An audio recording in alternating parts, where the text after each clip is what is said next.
اعوذ باللہ من الشیطان الرجیم بسم اللہ الرحمن الرحیم الحمد للہ رب العالمین والصلاة والسلام علی اشرف الانبیاء والمرسلین اما بعد فصل فعل ما لم يسمى فاعله هو فعل حذف فاعله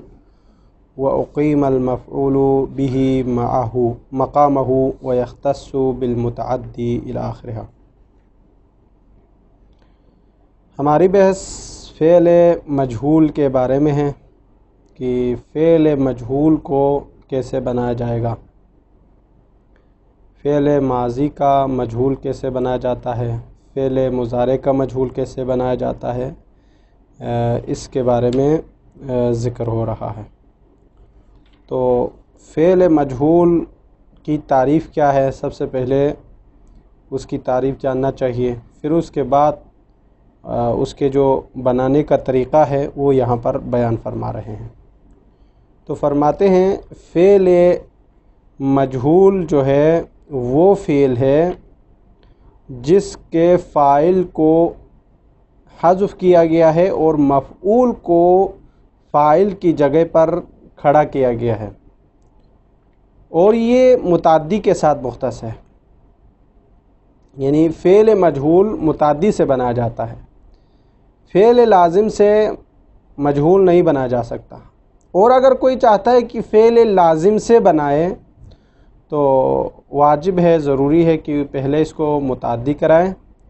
پھر اس کے بعد جو ہے اس کو مجہول بنایا جائے۔ اب ماضی میں کیسے بنے گا، فرماتے ہیں ماضی میں یہ ہوگا کہ اول لفظ کو ضمہ دیا جائے گا اور ما قبل اخیر کو کسرہ دیا جائے گا۔ جیسے ضرب سے فعل مجہول بنائیں گے تو غربہ،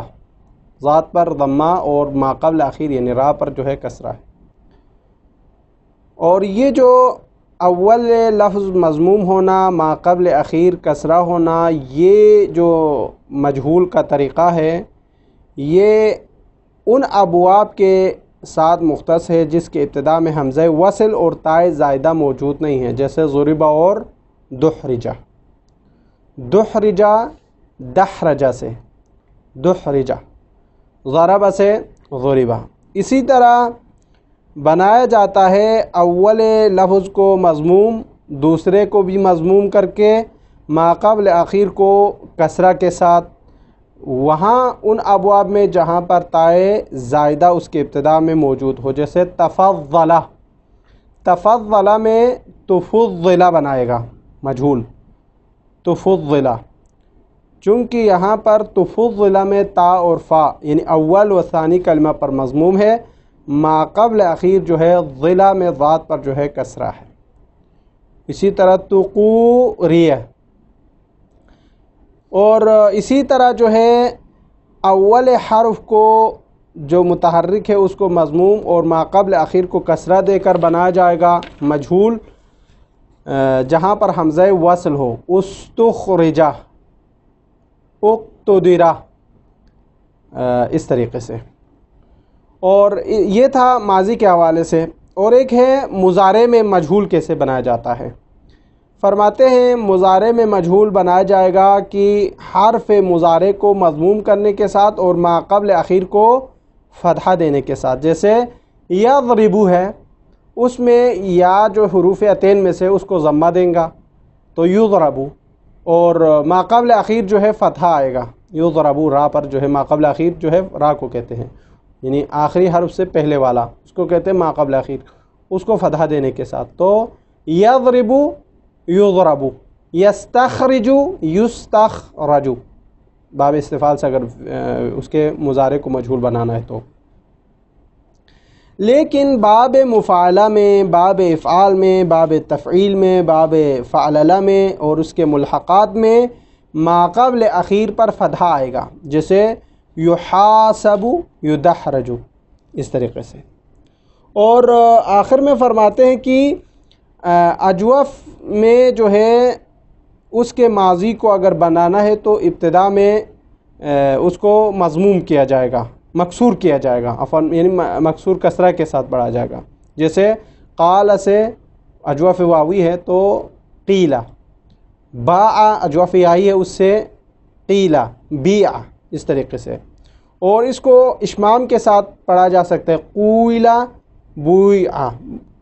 قیلا بویع، یعنی واو کو ضمہ کے ساتھ مائل کر کے کھینچا جائے، اشمام کا مطلب یہ ہوتا ہے واو کو ضمہ کو واو کی طرف مائل کر کے کھینچا جائے اور یا کو کسرے کے حد تک، تو قویلا اور بویع، یا آپ جو ہے واو کے ساتھ پڑھے قولا و بوع اس طریقے سے۔ اسی طرح باب افتعال اور انفعال میں اختیرا ان قیدہ پڑھے، لیکن باب استفعال اور باب اقیمہ میں نہیں، اس میں آپ نہیں کر سکتے چونکہ وہاں پر فعل فاقد ہونے کی وجہ سے۔ لیکن ان کا مضارع اگر آپ نے مجہول بنانا ہے تو اس وقت، یہ تو ماضی کے بارے میں تھا، اب مضارع کو اگر آپ نے مجہول بنانا ہے تو قال میں یقال الف کے ساتھ، یعنی عین الفعل کو الف میں تبدیل کر کے یقال، اور باع میں یباع، اس طریقے سے آپ پڑھیں گے۔ فرماتے ہیں فصل ہے فعل ما لم یسمى فاعلہ، اس فعل کے بارے میں ہے جس کو ما لم یسمى فاعلہ فاعل کہہ کر نام رکھا جاتا ہے۔ تو یہ جو ہے یہاں پر اس فصل میں ما لم یسمى فاعلہ سے مراد وہی فعل مجہول ہے، فاعل تو نہیں کہا جاتا لیکن فاعل کی مقدار پر لے کر اس کو نام دیا جاتا ہے، اس کو فعل مجہول سے یاد کیا جاتا ہے۔ تو یہ فعل کی دوسری قسم ہے، یعنی ایک فعل معروف جو کہ معلوم ہے، اور دوسرا جو کہ فعل مجہول جو کہ یہی ہے غیر معروف۔ ہوا فعل، اب اس کی تعریف کرتے ہیں فعل مجہول کی۔ وہ ایسا فعل ہے حذف فاعلہ، جس کے فاعل کو حذف کیا گیا ہے، وَأُقِيمَ الْمَفْعُولُ بِهِ مَقَامَهُ، اور مفعول بھی کو اس کے فاعل کی جگہ پر کھڑا کیا گیا ہے۔ وَيَخْتَصُّ، اور یہ مجہول کا بنانا مختص ہے بالمتعدی، متعدی کے ساتھ، فعل متعدی سے مجہول بنا جاتا ہے، فعل لازم سے نہیں، چونکہ فعل لازم سے اگر بنانا ہے تو پھر اس وقت لازم ہے کہ پہلے اس کو متعدی کرائے۔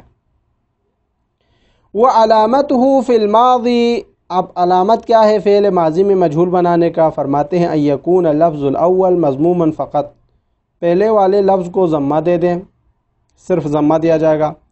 وَمَا قَبْلَ آخِرِهِ، اور آخری حرف کو جو ما قبل اخیر ہے اس کو مکسوراً کسرہ دیا جائے گا۔ وَذَلِكَ، یہ ما قبل اخیر کو کسرہ دینا کب ہے، کہاں پر ہے؟ فرماتے ہیں فی الابواب التي ليس في اوائلها حمزة وصل ولا تاء زائدة، ان ابواب میں ہے جہاں جس کے ابتدا میں نہ حمزہ وصل آتا ہے اور نہ وہاں پر تاء زائدہ آتا ہے، جیسے نحو ضربہ و دحرجہ، یہاں پر جو ہے اول دونوں لفظ جو ہے مضموم ہے اور ما قبل آخر دونوں کے مکسور ہے۔ اسی طرح فرماتے ہیں وَأَن يَكُونَ أَوَّلُهُ مضموماً، بعض عبارت میں ہے اولہ وثانی، یہ صحیح ہے، یعنی پہلا اور دوسرا لفظ جو ہے مضموم ہوگا، وما قبل آخرہ مکسوراً، اور آخری ما قبل آخری جو ہے کسرہ کے ساتھ ہوگا۔ وذالک، اور یہ ہوگا فی ما اولہ تاء زائدہ، ان ابواب میں جہاں پر ان صیغوں میں جس کے ابتدا میں تاء زائدہ ہو، نحو جیسے کہ تفضل سے تفضلہ وتقوریہ، یہاں پر ٹھیک ہے، تو یہاں پر تا اور فا پر، تا اور فا، تا قاف پر، تقوریہ میں تا اور قاف پر، تفضلہ میں تا اور فا پر ضمہ ہے، اور ما قبل اخیر ذات پر تفضلہ میں، اور تقوریہ میں را پر کسرہ ہے۔ او یا جو ہے مجہول بنا جاتا ہے یکون اول حرف متحرک منہ مضموما، پہلے حرف جو کہ متحرک ہے اس کو ضمہ دیا جائے گا، وما قبل آخر ہی، اور ما قبل آخر کو مکسوراً کسرہ دیں گے، فی ما اولہ حمزۃ وصل، اور جس کے ابتدا میں حمزہ وصل آئے، جیسے نحو استخرجہ، استخرجہ، یہاں پر استخرجہ میں یہاں پر اول حرف جو ہے مضموم ہے اور ما قبل آخر جو ہے کسرہ ہے۔ وَأُقْتُدِرَ، اقتدرہ میں بھی وہی ہے۔ والحمزۃ تتبع المضموم، حمزہ ہمیشہ وہ حرف مضموم کے ساتھ تابع ہوگا، ان لم تدرج او ان لم تدرج، ان لم تدرج یعنی اگر وہ ساقط نہ ہوا ہو، نہ گرا ہوا ہو تو اس صورت میں۔ پھر فرماتے ہیں وفی المضارع، یہ عطف ہے واو فی الماضی پر، ماضی میں مجہول بنانے کے طریقے بیان کیے، اب مضارع میں مجہول کیسے بنایا جاتا ہے اس کو بیان کر رہا ہے۔ تو فرماتے ہیں وفی المضارع، مضارع میں، ان یکون حرف المضارع مضموما، مضارع میں مجہول بنانا ہو تو حرف مضارع کو ضمہ دیا جائے گا، وما قبل آخرہ مفتوحا، اور ما قبل آخر کو فتح دیا جائے گا، نحو جیسے کہ یضرب، یضرب سے یضرب، یا پر ضمہ جو کہ مضارع کے علامات میں سے ہیں، اور ما قبل آخر را پر جو ہے فتح دیا ہے۔ وَيُسْتَخْرَجُ، استخرج یستخرج سے یستخرج، یہاں پر ایسا ہوگا، یعنی اول حرف جو کہ مضارع کا ہے اس کو ضمہ اور ما قبل آخر کو فتح دیں گے تو مضارع مجہول بنے گا۔ لیکن یہ حکم لاگو نہیں ہوں گے کہاں پر؟ الا فی باب المفاعلہ، مفاعلہ میں نہیں ہوگا ایک، والافعال، باب افعال میں بھی نہیں ہوگا، چونکہ باب مفاعلہ میں فاعل، ضارب یضارب مضاربتاً، یضارب، یضارب میں ابتدا سے ہی وہاں پر کیا ہے؟ فتحہ ہے، ما قبل آخر فتحہ ہے، تو وہاں پر یہ لاگو نہیں ہوگا۔ والافعال اکرم یکرم، یہاں پر کسرہ ہے۔ والتفعیل فعل یفعل، صرف یصرف، ٹھیک ہے۔ والفعل دحرج یدحرج، وملحقاتها، ان میں ایسا نہیں ہوگا، یہ جو قانون ہے لاگو وہاں پر نہیں ہو سکتے۔ تو فإن العلامة فيها فتح ما قبل الآخر، چونکہ یہاں پر جو علامت ہوں گے مضارع مجہول ہونے کا وہ ہے کہ ما قبل آخر کا فتح آنا ہے، نحو یحاسب ویدحرج، ٹھیک ہے۔ وفی الاجوف ماضیہ، اگر آپ اجوف کو ماضی مجہول بنانا ہے تو مکسورۃ الفاء، فاء الفعل کو کسرہ کے ساتھ پڑھیں، نحو بیع، باع تھا بیع اجوف آئی میں، وقیل، قال تھا قیل اجوف واوی میں۔ والاشمام، اور اشمام کے ساتھ پڑھیں، اشمام یہاں پر تفسیر نہیں کیا ہوا لیکن اشمام کہتے کسے ہیں؟ فرماتے ہیں اشمام سے مراد وہ کلمہ ہے جو کسرہ کو ضمہ کی طرف اور عین کلمہ جو یا ہے اس کو تھوڑا سا واو کی طرف مائل کر کے پڑھے تاکہ معلوم ہو جائے کہ اصل میں فا کلمہ مضموم ہے۔ یعنی بعبارت دیگر اگر آپ یوں کہیں کہ واو کو ضمہ کی طرف مائل کر کے یا کو کسرہ کی طرف مائل کر کے پڑھیں تاکہ یہ پتہ چلے کہ یہاں پر کسرہ جو ہے یا کے اوپر دلالت کر رہا ہے، واو جو ہے ضمہ کے اوپر دلالت کر رہے ہیں، مائل کریں، اس طرح مائل کر کے پڑھیں تھوڑا سا کھینچاؤ کے ساتھ، جیسے قیلا قویلا و بویا، اس طریقے سے۔ وبالواو، یا واو کے ساتھ پڑھیں جیسے قولا و بوعا۔ وکذالک، اسی طرح، یعنی وکذالک اسی طرح فرماتے ہیں، یعنی یہاں وکذالک کا اشارہ کیا ہے؟ فرماتے ہیں وکذالک سے مراد یعنی اسی طرح اجوف کے ثلاثی مجرد کے ماضی مجہول میں 3 صورتیں ہیں جس طرح یہاں پر بیان کیا، اس کی بھی 3 صورتیں ہیں۔ اسی اجوف کے باب افتعال اور انفعال کے ماضی مجہول میں بھی 3 صورتیں جاری ہو سکتی ہیں۔ وکذالک باب اختیرہ، باب افتعال سے، وانقیدہ باب انفعال سے، اس طریقے سے پڑھیں گے۔ دون استخیرہ و اقیمہ، باب استفعال اور اقیمہ سے نہیں پڑھیں گے اس طریقے سے۔ کیوں؟ لفقدان فعلا فیہما، چونکہ وہاں پر فعلا فاقد ہے ان دونوں باب میں، استخیرہ اور اقیمہ میں۔ ومضارعہ، اور اس اجواف کا جو مضارع بنانا ہو تو تقلب العین، یعنی عین کلمہ کو تبدیل کیا جائے گا الفاً، الف میں، نحو جیسے کہ قال سے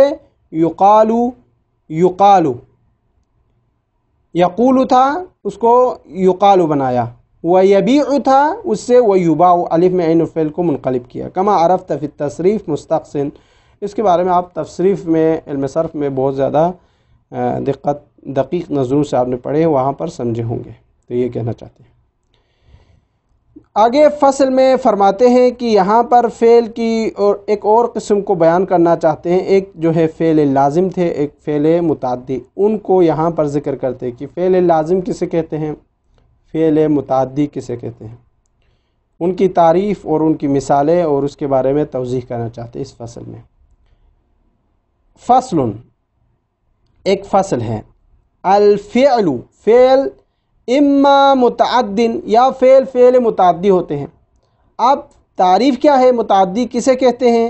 فرماتے ہیں وہوا فعل متعدی ما یتوقف فہم معناہ علی متعلق غیر الفاعل،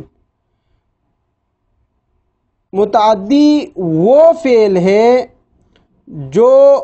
اس کے اپنے معنی کو سمجھنے کے لیے فاعل کے علاوہ کسی اور کی طرف محتاج ہوتے ہیں، یعنی مفعول کی طرف محتاج ہوتے ہیں۔ متعلق غیر الفاعل جو ہے اس سے مراد مفعول ہے، یعنی فعل کے معنی کو سمجھنے کے لیے مفعول کی طرف محتاج ہو، اسے متعدی کہا جاتا ہے۔ کا ضرب زید عمرا، زید نے عمر پر مارا، ضرب فعل ہے، زیدن جو ہے فاعل ہے، عمرن جو ہے مفعول ہے۔ تو یہاں پر ضرب کو سمجھنے کے لیے مفعول کی ضرورت ہے کہ کس پر مارا، تو یہ مفعول کی طرف محتاج ہوتے ہیں۔ اسی طرح وَإِمَّا لازم، یا فعل متعدی نہیں لازم ہوتے ہیں۔ لازم کسے کہتے ہیں فعل لازم؟ فرماتے ہیں وَهُوَ فعل لازم ما بخلافہ، یعنی خلاف المتعدی، فعل متعدی کے خلاف ہوتا ہے، یعنی فعل متعدی میں معنی فعل کو سمجھنے کے لیے مفعول کی ضرورت ہوتی تھی، یہاں پر مفعول کی ضرورت نہیں ہوگی، بلکہ فاعل سے معنی کلیئر ہوتا ہے، مفعول کی اس کو محتاج اور ضرورت نہیں رہتے۔ جیسے مثال دیتے ہیں کہ قعد زید، زید بیٹھ گیا، اب زید بیٹھ گیا، اب یہ یہاں پر کسی مفعول یا کسی اور چیز کی طرف یہاں پر جانے کی ضرورت نہیں ہے، خود معنی اس سے سمجھ آ رہا ہے۔ اور یہ جو متعدی ہے، فعل متعدی ہے، یہ کبھی کبھار ایک مفعول کی طرف متعدی ہوتا ہے، کبھی دو مفعول کی طرف متعدی ہوتے ہیں، کبھی تین مفعولوں کی طرف بھی متعدی ہوتے ہیں، ان کی مثالیں بھی یہاں پر ذکر کر رہے ہیں۔ والمتعدی، کبھی کبھار فعل جو متعدی ہوتا ہے، یکون الی مفعول واحد، ایک ہی مفعول کی طرف وہ متعدی ہوتا ہے، کا ضرب زید عمرا، زید نے عمر پر مارا۔ تو یہ یہاں پر زید ضربہ، زید فاعل، ضربہ فعل، اب یہ تعدی کر رہا ہے فاعل ایک مفعول کی طرف۔ وَإِلَى مَفْعُولٍ، کبھی کبھار دو مفعول کی طرف متعدی ہوتا ہے فعل، دو مفعولوں کو چاہتے ہیں، جیسے کہ اعطى زید عمرا درہما، یہ دو فعل کو چاہتے ہیں۔ اعطى زید، زید نے دیا، زید فاعل ہو گیا، عمرا، عمر کو کیا دیا، اب بھی بات مکمل نہیں ہو رہا ہے، کلیئر نہیں ہو رہا ہے، کہہ رہے ہیں کہ درہمن، درہم دیا، تو اب معنی کلیئر ہو رہا ہے۔ تو یہ عمرن اور درہمن دو مفعول ہے جو کہ آتا کے لیے ہے۔ اور وَيَجُوزُ فِيهِ، اس اعطا میں جائز ہے الاختصار علی احد مفعولہ، یہاں پر تھے دو مفعول لیکن آپ ایک پر بھی انحصار کرنا چاہتے ہیں، ایک کو حذف کرنا چاہتے ہیں تو جائز ہے، مسئلہ نہیں ہے، پہلے کو حذف کرے تو وہ بھی کریں، دوسرے کو کرے تو وہ بھی کریں، یہ جائز ہے۔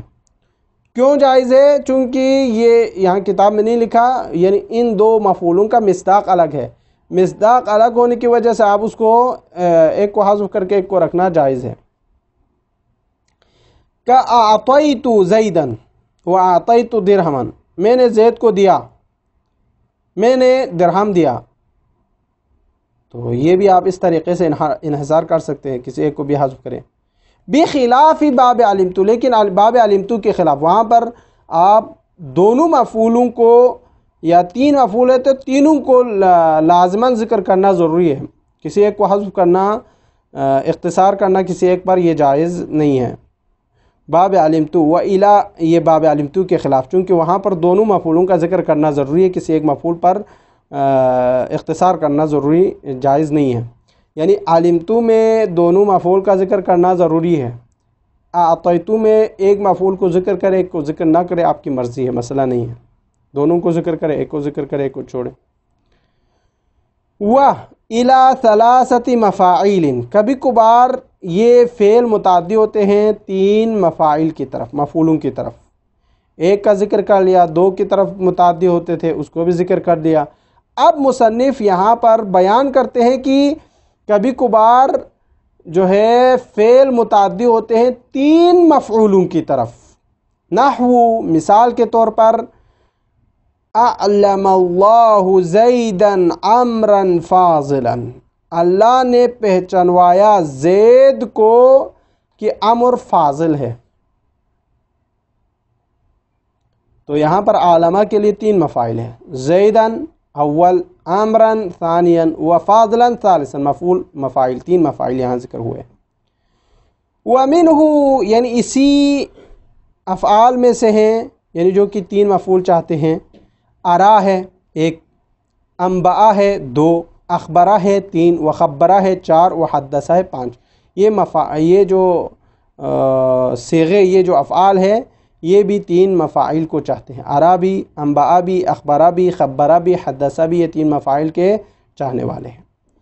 وَهَذِهِ الْأَفْعَالُ سِتَّةٌ، یہ چھ مفاعل ذکر کیے، تقریباً یہ علامہ کے ساتھ ملائیں گے تو چھ بن سکتے ہیں، نہیں تو پھر پانچ ہے، تو یہاں ستہ لکھا ہوا ہے عبارت متن کے اندر، تو وَهَذِهِ الْأَفْعَالُ السِّتَّةُ سے مراد آپ یہ لیں کہ یہ ارا، انبا، اخبرہ، خبرہ، حدثہ اور علامہ، یہ چھ کیا چاہتے ہیں؟ مفعولہ الاول مع الاخیرین کا مفعول اعطیتو، یعنی یہ اعطیتو کی مفعول کی طرح ہے، مفعول اول کے ساتھ دونوں مفعول، جو آخری دو مفعول ہیں، تین مفعول تھے نا، پہلا ایک مفعول اور آخری دو مفعول دونوں کو ساتھ چاہتے ہیں، یعنی یہ چھ افعال تین مفاعل چاہتے ہیں، مفعول اول اور مفعول دوم اور سوم، دونوں کو ایک کر کے اور پہلے والے کو ایک کر کے، کا مفعول اعطیتو، یعنی اعطیتو کی مفعول کی طرح ہے۔ یعنی اعطیتو میں کیا تھا؟ دو مفعول تھے، اعطیتو دو مفعول چاہتے تھے، اب یہ ایک کو حذف کر ایک کو رکھنا جائز تھا اعطیتو میں، یہاں پر بھی اگر آپ تین مفاعل میں سے ایک کو ذکر کریں، دو کو حذف کرے تو بھی جائز ہے، دو کو حذف کرے ایک کو رکھیں تو بھی جائز ہے، یہ اس حساب سے برابر ہے۔ یعنی باب مفعول یہ اعطیتو کی طرح ہے، کس میں؟ فی جواز الاقتصار علی احدہما، یعنی احد المفعولین، کسی ایک مفعول پر آپ اختصار کرنا چاہتے ہیں تو جائز ہے۔ نحو